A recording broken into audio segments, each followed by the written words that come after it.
first method that we'll look at is private key encryption methods. With private key encryption methods, we use a single key to encrypt, as we have seen. The major problem that we have, and as we've seen, is that it might be possible for Eve to be able to play back an encrypted stream. So in this case, it is possible for Eve to take the Cipher stream and play it back to Eve as if it was an encrypted message.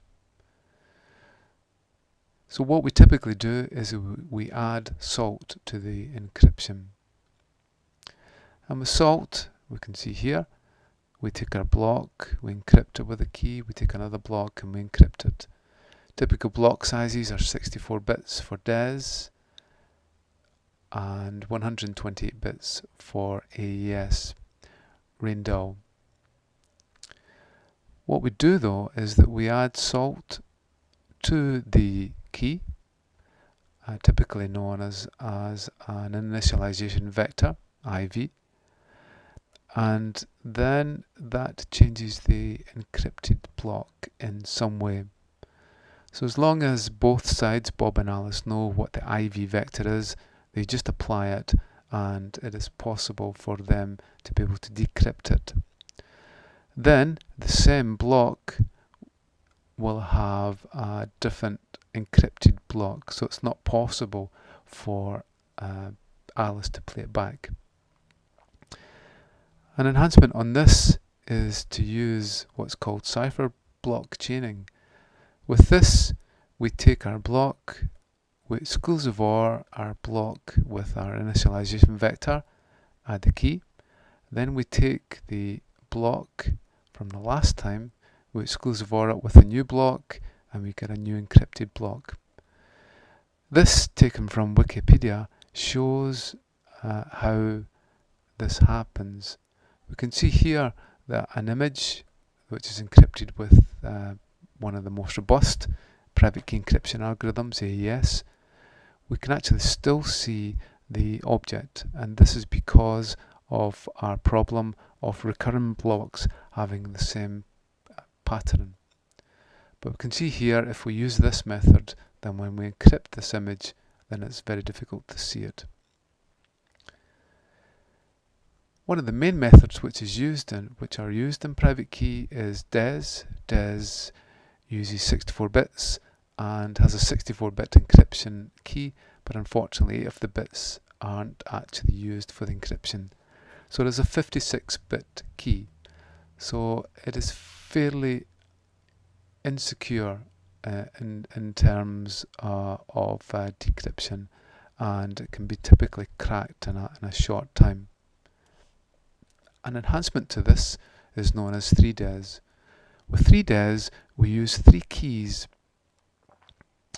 One to encrypt the message, another key then decrypts it, and then a third key encrypts it. Typically, we keep key 1 and key 3 the same, so that it stays compatible with the original DES. So this gives us a total key size of 112 bits. Another algorithm which is often used is RC2, which has a 64-bit block code and variant key size from 40 up to 128 bits. It also has an initialization vector. And now AES Raindow is seen to be one of the best encryption methods. It can use variable key sizes from 128-bit to 256-bit with 128-bit blocks, and has now been standardized by NIST. So if we now look at an example of this, so this is 3DES.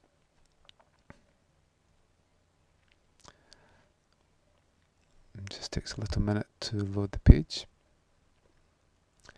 Once it's loaded, it should be fine. So this implements the 3DES algorithm.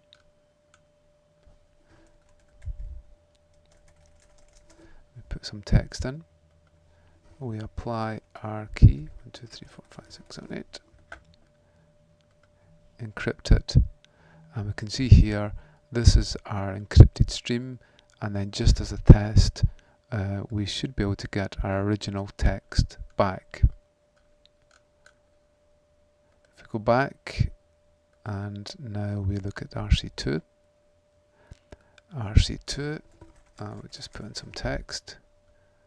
We look at our encryption key, we'll just call it test, and we can see here there's encrypted stream, and that's the decrypted text to test. We can find out actually what the size of the block is if we go for a very small message, and this is the smallest block size, and if you counted those then you would find there's 16 characters in there. 16 characters relates to 64 bits, as each of these hex characters is 4 bits. So this fills up one block, and we can see the ciphertext block from it. For AES, Advanced Encryption Standard, or RAINDAL, then we have one of the most up-to-date encryption methods. We'll just go for test and test. We encrypt that. You can see there it has a larger block size, and we should find that that is 128 bits. So it takes 120 bits.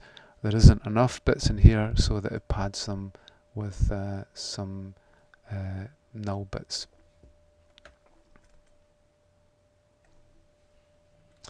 Okay, so the 3DES, RC2 and AES RAINDAL are three of the most popular private key encryption algorithms. When it comes to stream encryption, RC4 is one of the most popular, and RC4 is used in wireless communications, and especially in web, and also for most secure communications that happen over the internet, and that's with SSL. With RC4 we take our IV, an initialization vector, or salt, we take our key, generates a pseudo-infinite stream, we take our data stream and we do a very simple exclusive OR and end up with a cipher stream. So we can see here 0, 0, 0, 1 gives us 1, 1, 1, 0, 0, 1, 1, 1, 0, 0, and so on.